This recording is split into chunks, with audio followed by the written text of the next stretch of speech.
Iya teman-teman, saya sangat bersuka cita bertemu dengan kalian semua. Saya berharap kalian dalam keadaan baik dan sehat. Nah, kali ini kita akan bahas soal kesombongannya dan kita seri tentang ada satu ayat firman Tuhan, yaitu kita langsung aja melihat atau membaca firman Tuhan dalam Kejadian 2 ayat 7. Kita baca, ketika itu Tuhan Allah membentuk manusia itu dari debu tanah dan menghembuskan nafasnya dihidup ke dalam hidungnya. Demikianlah manusia itu menjadi makhluk yang hidup. Nah, yang saya mau serikan atau yang saya mau sampaikan dalam firman Tuhan ini, manusia itu sebelum Tuhan hembuskan nafas kehidupan dalam hidungnya atau dalam hidupnya, manusia ini sangat tidak berarti. Debu tanah yang seperti kita lihat, kita ijak, ya, sangat tidak, ya, mungkin bagi sebagian orang tanah memang ada harganya, ya. Tapi bagi orang yang tinggal di gunung misalnya, maka tanah itu dianggap tidak begitu penting, ya, tidak begitu penting, ya.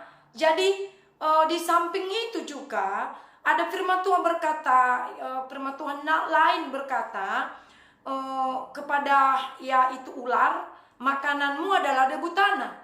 Jadi kita terbuat dari debu tanah, adalah makanan ular, ya, makanan ular. Jadi sebenarnya manusia ini ya banyak sekali yang masih menyombongkan diri, tidak menyadari keadaannya, tidak menyadari hidupnya, ya. Banyak sekali yang merasa ya dirinya udah hebat gitu, ya.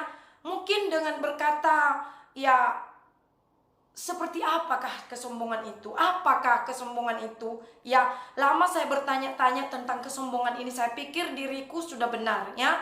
Nah, saya mau beritahu sedikit tentang kesombongan. Satu, ya, yaitu termaksud kesombongan adalah keangkuhan, ya, atau keras kepala, besar mulut. Itu juga kesombongan. Itu adalah sombong. Nah, yang lebih hebat lagi teman-temanku, kesombongan yang lebih hebat ini, ya, di dalam orang-orang percaya juga ini banyak ditemui dan banyak kulihat secara pribadi, ya, yaitu mereka memakai firman Tuhan. Mereka memakai firman Tuhan dengan menyerang orang lain, dengan untuk kepentingan diri sendiri, ya. Itu adalah kesombongan. Itu adalah sombong rohani. Tidak mau membaca firman Tuhan dengan berpikir dia sudah tahu, dia sudah pinter, atau bisa disebut dia bisa berpikir seperti ini, aku Kristen dari dulu, dari nenek moyang saya. Tetapi kenyataannya dia adalah sombong. Ini sering kita temui di dalam orang-orang percaya, ya. Jadi kalau kita lihat tadi ayat firman Tuhan ini, sungguh membuat kita sadar. Kita sadari diri kita ini, dari mana diri kita, dari mana hidup kita ini, ya. Tapi setelah kita dibenarkan oleh Tuhan, maka hidup kita ini adalah orang yang berarti dan berharga di hadapan Tuhan, ya. Nah, kita bahas tentang kesombongan saja, ya. Itu nanti di video berikutnya mari kita juga membahas soal itu, ya. Kita dibenarkan oleh Tuhan. Nah, jadi kita bahas tentang kesombongan. Kedua, mereka selalu membicarakan kasih. Kasih itu baik, oke. Mengasihi itu baik, memberi itu baik, ya. Tapi mereka selalu berkata-kata, tapi mereka tidak berbuat. Tidak pernah berbuat kasih. Tidak pernah mengasihi. Nah, yang lebih hebatnya lagi, mereka selalu merasa diri lebih dari yang lain, ya. Lebih hebat, lebih kaya, lebih cantik, lebih ganteng, ya, lebih terhormat, ya. Itu adalah kesombongan, ya. Sebenarnya yang disebut kasih, ya adalah menerima kekurangan satu dengan yang lain. Itu yang disebut kasih, ya. Kita bisa korbankan kebenaran kita di bawah kaki Tuhan. Kita bisa korbankan kesalahan orang lain itu atau kebenaran kita yang harusnya kita pertahankan itu di bawah kaki Tuhan. Kita bisa salibkan diri kita dengan mau mengasihi orang yang sudah bersalah itu kepada kita. Tetapi sering kita pertahankan kebenaran kita. Apa ini bisa disebut kasih? Itu tidak. Itu tidak mengasihi. Itu adalah kesombongan. Itu adalah kesombongan. Orang yang mau mengasihi adalah melihat kebaikan-kebaikan orang lain. Nah, jadi merasa diri lebih dari yang lain. Keempat, mereka mau berbicara. Banyak komentar, banyak bicaranya, banyak masukannya, tetapi tidak mau mendengar. Bahkan firman Tuhan pun tidak mau mereka dengar. Ya, mereka lebih memilih hal-hal yang lain, hal-hal dunia. Ya, tidak ada respon terhadap Tuhan, tidak mengutamakan Tuhan. Itu adalah sombong. Ya, mereka tidak mau mendengar masukan, mereka tidak mau mendengarkan nasihat. Mereka merasa diri sudah pinter. Ya, ini adalah orang-orang yang sombong, saudaraku atau teman-temanku.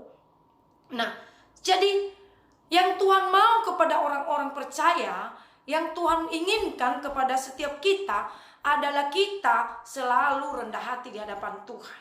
Ya, kita selalu mau bersyukur dan selalu mau bersekutu dengan Tuhan. Itu yang Tuhan mau.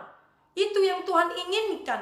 Rendah hati, ya, rendah hati di hadapan Tuhan dan mau menjadi teladan bagi sesama. Ya, itu adalah orang rendah hati. Itulah yang disebut rendah hati. Tapi bukan rendah diri. Beda ya, rendah hati sama rendah diri. Ya, kalau direndahkan itu beda, rendah hati beda. Ya, jangan salah menilai ya. Nah, jadi peduli orang lain, selalu menghormati orang lain. Selalu tidak meremehkan orang lain, tidak menghina sesamanya.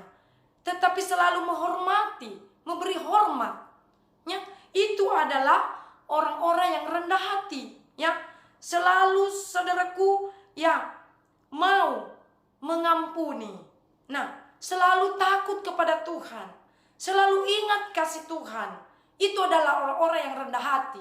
Bukan dia selalu mengingat apa yang dia sudah perbuat kepada Tuhan, tetapi selalu dia mengingat kebaikan Tuhan. Itulah yang terbaik. Itulah yang rendah hati. Nah, ini salah satunya yang Tuhan mau dalam kehidupan kita sekalian. Nah, inilah saudaraku, ya, saya dapatkan dari ayat firman Tuhan ini. Kalau kita menyadari hidup kita ini hanyalah terbuat dari debu tanah, tetapi kita, saudaraku, tahu sekarang ini, ya, kita telah menjadi orang yang berharga, yang begitu, ya, sempurna karena Tuhan yang menyempurnakan kita. Ya, tapi mari kita rendah hati. Ya, mari kita rendah hati, tetap kita takut kepada Tuhan. Kita syukuri pemberian Tuhan yang besar dalam kehidupan kita. Ya, saya, saudaraku, percaya dengan seri firman Tuhan ini, mari kita selalu bertumbuh untuk mengasihi Tuhan, untuk berbuat baik, untuk takut akan Tuhan. Ya, dan saya juga himbau kembali, jika ada juga kalian kasih masukan atau share kepada saya siap menerimanya. Mari tulis komen kalian di bawah video saya ini dan saya akan respon. Ya, terima kasih buat semua. Sampai jumpa kembali di video saya yang berikutnya.